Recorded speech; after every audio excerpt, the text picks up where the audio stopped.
ಇವ್ರು 50 ಕೋಟಿ ಕೊಟ್ಟು ಅವ್ರು ಕರೆದವ್ರೆ ಅನ್ನೋದು ಗೊತ್ತಾಗುತ್ತಾ, ಇಲ್ಲ ಇವರೇ 50 ಕೋಟಿ ಅಂತ ಮಾಡ್ತಾ ಇದಾರೆ ಅಂತ ಹೇಳ್ತಾರಲ್ಲ, ಗೊತ್ತಾಗುತ್ತ ಅವಾಗ. ಮೂಢ ಹಗರಣನೇ ತಗೊಳ್ಳಿ, ನಾನೇನು ಮಾಡೇ ಇಲ್ಲ, ನಂದು ಇದಕ್ಕೂ ಏನು ಸಂಬಂಧನೇ ಇಲ್ಲ ಅಂದ್ರು. ಈಗೆಲ್ಲ ರೆಡ್ ಹ್ಯಾಂಡ್ ಕ್ಲೀನಿಕ್ ಲಾಕ್ ಆಗ್ತಾ ಇದೆಯಾ? ಆ ಶಾಸಕರನ್ನ ಸೇಲ್ ಮಾಡ್ತಾರೆ ಅಂತ ಕುರಿಗಳ ರೀತಿ ಮಾತಾಡೋದಿದೆಯಲ್ಲ, ಅದು ಶೋಭೆ ತರಂತ ಕೆಲ್ಸಗಳಲ್ಲ. ಸುಮ್ಮನೆ ಬಾಯಲ್ಲಿ ಹೇಳ್ತಾರಲ್ವಾ, ತೋರ್ಸ್ಲಿ ಅವ್ರ ತಾಕತ್ತೇನು, ಅವ್ರ ದಮ್ಮು ಏನು ಅಂತ ತೋರ್ಸ್ಲಿ. ಆಗ ಶಾಸಕರು ಮಾರಾಟ ಆಯ್ತಾರೆ ಅಂದ್ರೆ ಎಲ್ಲೋ ಒಂದ್ ಜಾಲ ನಾನು ಒಬ್ಬನೇ ಒಳ್ಳೆ, ನೀನೆಲ್ಲ ಕಳ್ರು ಅನ್ನೋದಾ?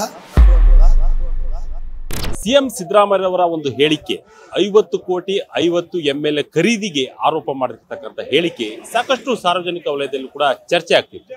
ಶಾಸಕಾಂಗ ವ್ಯವಸ್ಥೆಯಲ್ಲಿ ಇರ್ತಕ್ಕಂಥ ನಾಯಕರು ಈ ರೀತಿಯಾದಂತಹ ಮಾತುಗಳನ್ನು ಆಡೋದು, ಸಾರ್ವಜನಿಕರಲ್ಲಿ ಒಂದು ರೀತಿಯಾಗಿ ಗೊಂದಲ ಉಂಟು ಮಾಡಿಸೋದು, ರಾಜಕೀಯ ವ್ಯವಸ್ಥೆಯಲ್ಲಿ ಈ ರೀತಿಯಾದಂತಹ ಗೊಂದಲ ಉಂಟಾಗೋದು, ಇದೆಲ್ಲರ ಒಂದು ರೀತಿಯಾಗಿ ಗೊಂದಲಮಯವಾಗಿರ್ತಕ್ಕಂಥ ರಾಜಕೀಯ ವ್ಯವಸ್ಥೆಯಲ್ಲಿ ಈ ರೀತಿಯಾದಂತಹ ಮಾತುಗಳು ಯಾಕೆ ರಾಜಕೀಯ ನಾಯಕರಲ್ಲಿ ಬರ್ತವೆ ಅಂತ ಹೇಳಿ ಸಾರ್ವಜನಿಕ ವಲಯದಲ್ಲಿ ಕೂಡ ಚರ್ಚೆಗಳಾಗ್ತಿದೆ. ಇದ್ರ ಬಗ್ಗೆ ಜನ ಇದ್ರ ಬಗ್ಗೆ ಏನ್ ಹೇಳ್ತಾರೆ ಬನ್ನಿ ಕೇಳ್ಕೊಂಡು ಬರೋಣ.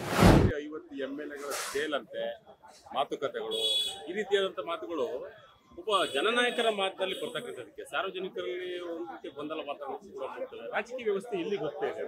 ಈ ನಮ್ಮ ಕರ್ನಾಟಕ ರಾಜ್ಯದಲ್ಲಿ ಈ ಕಾಂಗ್ರೆಸ್ ಸರ್ಕಾರ ಬಂದಾಗಿಂದ ತುಂಬಾ ಹದಗೆಟ್ಟೋಗಿದೆ.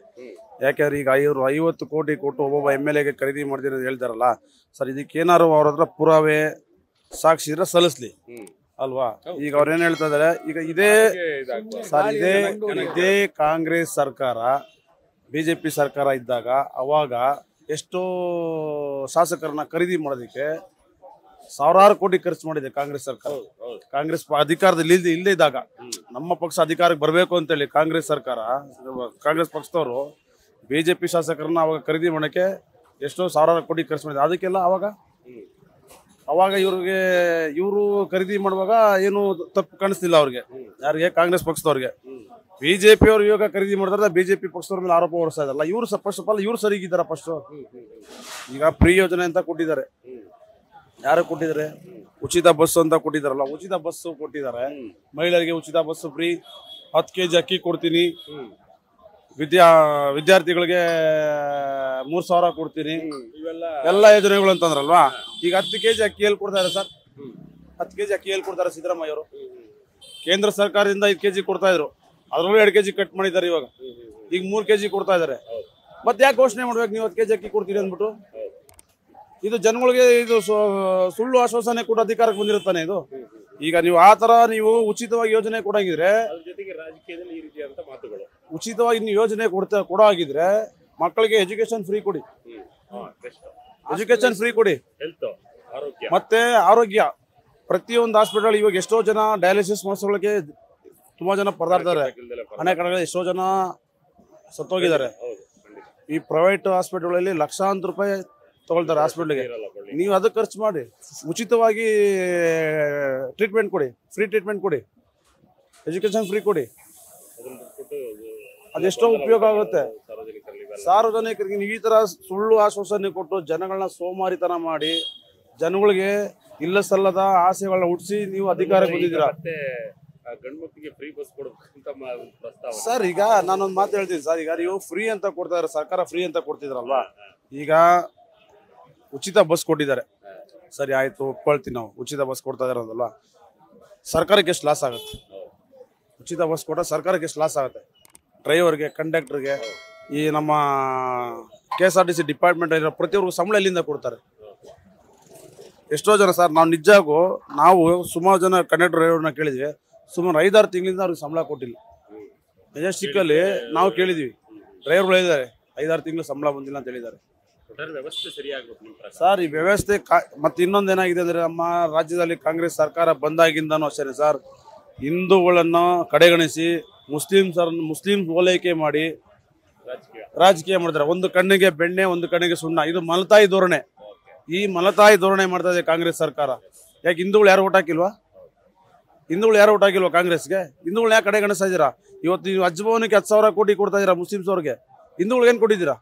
ಹಿಂದೂಗಳು ಯಾರೋ ಒಂದು ದೇವಸ್ಥಾನ ಕಟ್ಸಿದ್ದೀರಾ? ಹಿಂದೂಗಳು ಒಂದು ದೇವಸ್ಥಾನ ಕಟ್ಸಿದ್ದೀರಾ ಸಿದ್ದರಾಮಯ್ಯ ಅವರು?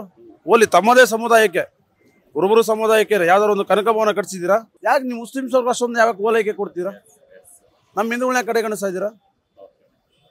ನಾವೇನು ಇಂಡಿಯಾದಲ್ಲಿದ್ದೀವ, ಪಾಕಿಸ್ತಾನದಲ್ಲಿದ್ದೀವ? ಇವತ್ತು ಎಷ್ಟೋ ಜನ ಎಲ್ಲ ನಮ್ಮ ಈ ಕಾಂಗ್ರೆಸ್ ಸರ್ಕಾರ ಬಂದ ಮೇಲೆ ಪಾಕಿಸ್ತಾನ ಜಿಂದಾಬಾದ್ ಅಂತೇಳಿ ಪಾಕಿಸ್ತಾನದ ಬೋಟ್ ಹಾರಿಸ್ತಾ ಇದ್ದಾರೆ. ಇಂಥ ದೇಶದ್ರೋಹಿ ಈ ಕಾಂಗ್ರೆಸ್ ಸರ್ಕಾರ ಸಾಕ್ತಾ ಇದೆ ಸರ್. ಇದೆಲ್ಲ ಸುಳ್ಳು, ಸುಮ್ಮನೆ ಅವ್ರವ್ರಿಗೋಸ್ಕರ ಮಾತಾಡ್ತಾರೆ ಅಷ್ಟೇನೆ. ಇದು ಯಾವ 50 ಕೋಟಿನೂ ಇಲ್ಲ. ಯಾವ್ದು 50 ಕೋಟಿ ಇದ್ರೆ ತೋರ್ಸ್ಲಿ, ಯಾರಿಗೀಗ ಹೇಳಿದ್ದಾರೆ ಅನ್ಬಿಟ್ಟು ಹೇಳ್ತಾ ಇದಾರಲ್ಲ. 50 ಕೋಟಿ ಒಬ್ಬೊಬ್ಬರಿಗೆ ಅಂತ ಹೇಳ್ತಾ ಇದಾರೆ. 50 ಜನ MLAಗೆ ಒಬ್ಬೊಬ್ಬರಿಗೆ 1 ಕೋಟಿ ಅಂತ ಖರೀದಿಗೋಸ್ಕರ ಅಂತ ಹೇಳಿದ್ದಾರೆ. ಯಾರನ್ನ ಖರೀದಿಗ ನಾವು ಒಂದ್ ಅಂಗಡಿಗೆ ಹೋದ್ರೆ ಅದು ಹಣ್ಣು ಎಷ್ಟು ಅಂತ ಕೇಳ್ತೀವಿ, ಅದಕ್ಕೆ ದುಡ್ಡು ಕೊಟ್ಟು ತಗೊಂತೀವಿ ಆ ಹಣ್ಣನ್ನ. ಈಗ ಇಲ್ಲಿ ಕಾಫಿ ಕುಡಿದೀವಿ. ಕಾಫಿ ಕುಡಿದ್ರೆ ಈಗ ನಾವು 6 ಜನ ಬಂದಿದ್ದೀವಿ, 6 ಜನಕ್ಕೆ 3 ಕಾಫಿ ತಗೊಂತೀವಿ, 60 ರೂಪಾಯಿ ಆಗುತ್ತೆ. ಈಗ ಒಬ್ಬನಿಗೆ ಕೊಟ್ರೆ ಅವ್ರು ಯಾರು ಅಂತ ಕೊಡ್ಲಿ, ಸುಮ್ಮನೆ ಬಾಯಲ್ಲಿ ಹೇಳ್ತಾರಲ್ವಾ, ತೋರ್ಸ್ಲಿ ಅವ್ರ ತಾಕತ್ತೇನು, ಅವ್ರ ದಮ್ಮು ಏನು ಅಂತ ತೋರ್ಸ್ಲಿ. ಆಗ ಗೊತ್ತಾಗುತ್ತೆ ಅವ್ರಿಗೆ. ಅವಾಗ ಅವ್ರ ದಮ್ಮ ಇಲ್ಲಾಂದ್ರೆ ಇವ್ರ ದಮ್ಮ ಅನ್ನೋದು ಗೊತ್ತಾಗುತ್ತೆ. ಇವ್ರು 50 ಕೋಟಿ ಕೊಟ್ಟು ಅವ್ರು ಕರೆದವ್ರು ಅನ್ನೋದು ಗೊತ್ತಾಗುತ್ತಾ, ಇಲ್ಲ ಇವರೇ 50 ಕೋಟಿ ಅಂತ ಮಾಡ್ತಾ ಇದಾರೆ ಅಂತ ಹೇಳ್ತಾರಲ್ಲ, ಗೊತ್ತಾಗುತ್ತ. ಅವಾಗ ಜನಕ್ಕೂ ಗೊತ್ತಾಗುತ್ತಾಗ ಯಾರು ಸತ್ಯವಂತರು, ಯಾರು ನಿಜವಂತರು, ಯಾರು ಸುಳ್ಳು ಹೇಳ್ತಾ ಇದಾರೆ, ಯಾರು ನಿಜ ಹೇಳ್ತಾ ಇದಾರೆ ಅನ್ನೋದನ್ನ 100% ಗೊತ್ತಾಗುತ್ತೆ ಅಲ್ವಾ. ಈಗ 50 ಕೋಟಿ ಅಂತ ಹೇಳ್ತಾ ಇದಾರೆ, ಅದನ್ನ ಪ್ರೂವ್ ಮಾಡಿದ್ರೆ ಎಲ್ಲಾರ್ಗೂ ಗೊತ್ತಾಗುತ್ತಲ್ಲ. ಅವಾಗ ಯಾರು ಅನ್ನೋದು ಬಹಿರಂಗವಾಗಿ ಗೊತ್ತಾಗುತ್ತೆ. ಹೌದು, ಈಗ ಜನಕ್ಕೆ ಪಾಪ ಜನಕ್ಕೆ ಏನ್ ಗೊತ್ತಾಗುತ್ತೆ ಸರ್? ಬೆಳಗ್ಗೆ ಎದ್ರೆ ಅವ್ರ ಕೆಲಸ ಅವ್ರ ಕಾರ್ಯಗಳಿಗೆ ಎಲ್ಲ ನೋಡಕ್ ಹೋಗ್ತಾರೆ. ದಿನನಿತ್ಯ ಇದನ್ನೆಲ್ಲ ನೋಡಿ ಬೇಜಾರಾಗ್ಬಿಟ್ಟೈತೆ. ಇದಕ್ಕೆ ಹೌದು, ತುಂಬಾ ಬೇಜಾರಾಗ್ಬಿಟ್ಟಿದೆ, ವರ್ಸ್ಟ್ ಆಗ್ಬಿಟ್ಟಿದೆ. ಯಾರಿಗೇನಿಲ್ಲ ಏನು ಬೇಜಾರಾಗ್ಬಿಟ್ಟಿದೆ. ಇದು ಸರ್ಕಾರನ ಇಲ್ಲ ಅಂದ್ರೆ ಏನು ಅನ್ನೋದೇ ನಮ್ಗೆ ಅರ್ಥ ಆಗ್ತಲ್ಲ. ಆ ತರ ಆಗ್ಬಿಟ್ಟಿದೆ, ತುಂಬಾ ಬೇಜಾರಾಗ್ಬಿಟ್ಟಿದೆ. ಎಲ್ಲಿ ಅಭಿವೃದ್ಧಿ ಅನ್ನೋದು, ಏನ್ ಅಭಿವೃದ್ಧಿ ಇದೆ ತೋರಿಸಿ. ಯಾವ್ದನ ಒಂದು ಕಣ್ಣು ಕಾಣಿಸೋದು ಯಾವ್ದನ ಒಂದು ತೋರ್ಸಿದ್ರೆ ಒಪ್ಕೊಳ್ಳೋಣ ಸರ್. ನೋಡಿ ಸರ್, ಅನುಕೂಲ ಆಗೋರ್ಗೆ ಅನುಕೂಲ ಆಗುತ್ತೆ, ಅನುಕೂಲ ಆಗದೆ ಇರೋರ್ಗೆ ಯಾರಿಗೂ ಅದು ತುಂಬಾ ಬಡಸ್ತಾನ ಇರೋರ್ಗೆ, ಒಂದ್ ಏಜ್ ಇರೋರ್ಗೆ ಅದೆಲ್ಲ ಮಾಡಿದ್ರೆ ತುಂಬಾ ಇದ್ರಾಗಿರ್ತದೆ. ಎಲ್ಲಾರ್ಗೂ ಫ್ರೀ ಅಂತ ಮಾಡ್ಬಿಟ್ರೆ, ಈಗ ಕಾಲೇಜ್ ಹುಡುಗ ಅಲ್ವಾ, ಈಗ ಕಾಲೇಜ್ ಹುಡುಗರು ಹೋಗ್ತಾರೆ, ಹುಡುಗಿರು ಹೋಗ್ತಾರೆ, ಹೆಣ್ಮಕ್ಳು ಎಲ್ಲಾರ್ಗೂ ಫ್ರೀ ಮಾಡಿದ್ರೆ ಏನ್ ಪ್ರಯೋಜನ? ಈಗ ಚೆನ್ನಾಗಿರೋರು ಹೋಗ್ತಾರೆ ಬಸ್ಸಲ್ಲಿ, ಅವ್ರಿಗೂ ಫ್ರೀ ಕೊಟ್ರೆ ಏನ್ ಪ್ರಯೋಜನ? ಕೊಡ್ಲಿ, ನೋಡಿ ಮಾಡಿ ಅಂತವ್ರಿಗೆ ಎಂತವ್ರಿಗೆ ಕೊಡ್ಬೇಕು ಅನ್ನೋದನ್ನ ಕೊಡ್ಲಿ. ಸಿಕ್ತವ್ರಿಗೆಲ್ಲ ಫ್ರೀ ಅಂತಂದ್ರೆ ಆರಾಮಾಗಿ ಮನೇಲಿ ಮಲ್ಕೊಂಡು ಆರಾಮಾಗಿ ತಿನ್ಕೊಂಡು ಉಣ್ಕೊಂಡು ಆರಾಮಾಗಿರ್ತಾರೆ. ಮೂಡ ಹಗರಣದಲ್ಲಿ 180 ಚಿಲ್ಲರೆ ಕೋಟಿ ರೂಪಾಯಿನ ತಗೊಂಡೋಗಿ ತೆಲಂಗಾಣ ಇದಕ್ಕೆ ಎಲೆಕ್ಷನ್ಗೆ ಖರ್ಚು ಮಾಡುವಂತ ಹೇಳ್ದವ್ರು ಯಾರು ಸರ್? ರೈಟ್ಸ್ ಕೊಟ್ಟವ್ರು ಯಾರು ಇವ್ರಿಗೆ ಹೇಳಿ? ಆರೋಪಗಳು ಅಂದ್ರೆ ಅವರೇ ಸಾಬೀತು ಮಾಡ್ಕೊಂಡಿದಾರಲ್ಲ ಅಲ್ಲಿ ಸರ್. ಸುಮ್ನೆ ಗಾಳಿಯಲ್ಲಿ ಗುಂಡಾರಿಸ್ತಾ ಇದಾರೆ ಅಷ್ಟೇ, ಮದ್ದು ಇಲ್ಲ ಏನು ಇಲ್ಲ ಅದ್ರಲ್ಲಿ. ನನ್ನ ತನ್ನ ಗನ್ ಐತೆ, ಆರಿಸ್ತೀನಿ ಅಂತ ಸಾಮಾನ್ಯ ಮನುಷ್ಯ ಮಾತಾಡಿದ್ರೆ ಅಯ್ಯೋ ಇಲ್ಲ ಸರ್, ಸುಳ್ಳು. ಆ ಮನುಷ್ಯ ಏನ್ ಹೇಳಿದ್ರು ಸುಳ್ಳು. ಈಗ ಮೂಡ ಹಗರಣನೇ ತಗೊಳ್ಳಿ, ನಾನೇನು ಮಾಡೇ ಇಲ್ಲ, ನಂದು ಇದಕ್ಕೂ ಏನು ಸಂಬಂಧನೇ ಇಲ್ಲ ಅಂದ್ರು. ಈಗೆಲ್ಲ ರೆಡ್ ಹ್ಯಾಂಡ್ ಕ್ಲೀನ್ ಲಾಕ್ ಆಗ್ತಾ ಇದೆಯಾ? ಕಣ್ ಮುಂದೆನೆ ಇದೆಯಾ? 14 ಅಂದ್ರೆ ಇನ್ನ ಒಂದ್ ಸೈಟ್ ಎಕ್ಸ್ಟ್ರಾನೇ ಇದೆ ಅಲ್ಲಿ, ಕಣ್ ಮುಂದೆನೆ ಇದೆ. ಯಾಕೆ ಇವಾಗ ಇಡಿ ಅವರೇ ಇದ್ ಮಾಡ್ತಾ ಇದಾರಲ್ಲ, ಗೊತ್ತಾಗುತ್ತೆ. ಅವಾಗ ಅವ್ರ ಬಂಡವಾಳ ಕ್ಲೀನ್ ಪಿಕ್ಚರ್ ಓಪನ್ ಆಗುತ್ತೆ. ಆಗ ಸುಮ್ನೆ ಗಾಳಿಯಲ್ಲಿ ಗುಂಡೋಡ್ಕೊಂಡು ನಾನು ಹಂಗ್ ಮಾಡ್ತೀನಿ ಹಿಂಗ್ ಮಾಡ್ತೀನಿ. ಶಾಸಕಾಂಗ ವ್ಯವಸ್ಥೆಗೆ ಯಾವ ರೀತಿಯಾದಂತಹ ಆನ್ಸರ್ ಕೊಡುತ್ತೆ ಅಂತ ನೋಡಿ. ಒಬ್ಬ ಶಾಸಕಾಂಗ ಪಕ್ಷದ ನಾಯಕರಾಗಿ ಸಿದ್ದರಾಮಯ್ಯನವರು ರಾಜ್ಯದ ಮುಖ್ಯಮಂತ್ರಿಯಾಗಿ ಶಾಸಕರನ್ನ ಗೌರವ ಕಾಪಾಡೋದು ಅವ್ರ ಕರ್ತವ್ಯ. ಪ್ರತಿಯೊಬ್ಬ ಶಾಸಕರು, ಅವ್ರು ಯಾರು ಪಾರ್ಟಿನಲ್ಲಿ ಶಾಸಕರಿದೆ ಅವರೆಲ್ಲರೂ ಆ ಶಾಸಕರನ್ನ ಸೇಲ್ ಮಾಡ್ತಾರೆ ಅಂತ ಕುರಿಗಳ ರೀತಿ ಮಾತಾಡೋದಿದೆಯಲ್ಲ, ಅದು ಶೋಭೆ ತರೋಂಥ ಕೆಲಸಗಳಲ್ಲ. ಶಾಸಕರು ಮಾರಾಟ ಆಯ್ತಾರೆ ಅಂದರೆ ಎಲ್ಲೋ ಒಂದು ಜಾಲ ನಾನು ಒಬ್ಬನೇ ಒಳ್ಳೆ ನೀನೆಲ್ಲ ಕಳ್ರು ಅನ್ನೋದ ಅರ್ಥ ಮಾಡಿ. ಯಾವುದೇ ಒಂದು ಶಾಸಕರು ಅವ್ರದ್ದೇ ಆದಂಥ ಗೌರವ ಇರುತ್ತೆ. ಆ ಜನ ಸೇವೆ ಮಾಡಿ ಅವರು ಅಲ್ಲಿ ಸ್ಥಳೀಯವಾಗಿ ಆಯ್ಕೆಯಾಗಿ ಬಂದಿರ್ತಾರೆ. ಆ ಶಾಸಕರನ್ನ ನಾವು ಅಗೌರವಕ್ಕೆ ಕೊಟ್ಟಂಗಾಗಲ್ವಾ? ಆ ರೀತಿ ಯಾರು ಶಾಸಕರನ್ನಾಗಲಿ ಅವ್ರದ್ದೇ ಆದಂಥ ಬೆಲೆ, ಅವ್ರು ಜನ ಆಯ್ಕೆ ಮಾಡಿರೋದು. ಪ್ರಜಾಪ್ರಭುತ್ವದಲ್ಲಿ ಜನರ ಆಯ್ಕೆನ ಅತಿ ಮುಖ್ಯವಾಗಿ ಗೌರವಿಸ್ಬೇಕು. ಶಾಸಕಾಂಗಕ್ಕೂ ಬೆಲೆ ಇಲ್ಲ, ಈಗಿನ ರಾಜಕಾರಣಕ್ಕೂ ಬೆಲೆ ಇಲ್ಲ. ಈ ಥರ ಅವ್ರನ್ನ ಖರೀದಿ ಮಾಡ್ತಾರೆ, ಇವ್ರು ಖರೀದಿ ಮಾಡ್ತಾರೆ, ಅವ್ರ ವ್ಯಾಪಾರ. ಯಾವುದೋ ಕಾಲದಲ್ಲಿ ಆಪರೇಷನ್ ಆಯಿತು, ಇದಾಯಿತು, ಅದನ್ನೇ ಹೇಳಿ ಶಾಸಕರನ್ನ ಅಗೌರವ ತೋರೋದಿದೆಯಲ್ಲ, ಇದನ್ನು ಯಾವುದೇ ಪಾರ್ಟಿ ಶಾಸಕರಿಗಾದರೂ ಅವ್ರಿಗೆ ಬೆಲೆ ಇರುತ್ತೆ. ಅವ್ರು ಜನ ಆಯ್ಕೆ ಮಾಡಿರ್ತಾರೆ. ಆ ಶಾಸಕರಿಗೆ ಬೈದರೆ ಜನತೆಗೆ ಬೈದಂಗೆ ಆಗುತ್ತೆ, ಅವ್ರಿಗೆ ಮತ ಕೊಟ್ಟಂತ ಪ್ರಜೆಗಳು ಬೈದಂಗೆ ಆಗುತ್ತೆ. ಆ ಒಂದು ಕೆಲಸ ಯಾರೂ ಮಾಡಬೇಡಿ. ಅವ್ರಿಗೆ ಇಷ್ಟ ಇಲ್ಲಂದ್ರೆ ರಾಜೀನಾಮೆ ಕೊಟ್ಟು ಹೋಯ್ತಾರೆ, ಅವ್ರ ಇಷ್ಟ, ಅವ್ರ ವೈಯಕ್ತಿಕ ವಿಚಾರ.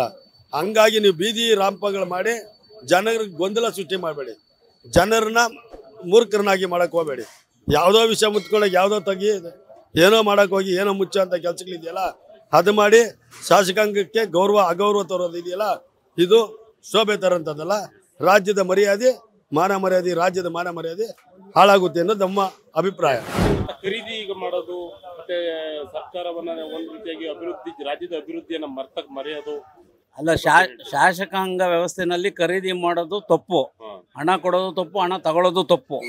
ಆದ್ರೂ ಅದನ್ನು ಮಾಡೋದು ಪ್ರಥಮವಾಗಿ ಪಿತಾಮಹರು ಯಾರು? ಸನ್ಮಾನ್ಯ ಯಡಿಯೂರಪ್ಪನವರು. 2008ರಲ್ಲಿ ನಿಮ್ದು ಜನಾರ್ದನ ರೆಡ್ಡಿಯವರು ಮೂಲ ಕಾರಣಕರ್ತರು ಇದಕ್ಕೆ.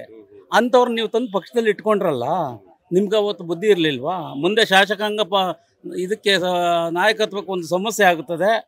ಇದು ಕರ್ನಾಟಕ ರಾಜ್ಯವಾಗಿ ಉಜ್ವಲವಾಗಿ ಪ್ರಜ್ವಲಿಸುತ್ತೆ ಅನ್ನೋದು ನಿಮ್ಗೆ ಯೋಚನೆ ಮಾಡೋಕ್ಕಾಗ್ತಿರ್ಲಿಲ್ವಾ? ನೀವು ಸೀನಿಯರ್ ಮೋಸ್ಟ್ ಯಡಿಯೂರಪ್ಪನವರು 4 ಬಾರಿ ವಿರೋಧ ಪಕ್ಷದ ನಾಯಕರಾಗಿದ್ದೀರಿ, 3 ಬಾರಿ ಮುಖ್ಯಮಂತ್ರಿಗಳಾಗಿದ್ದೀರಿ.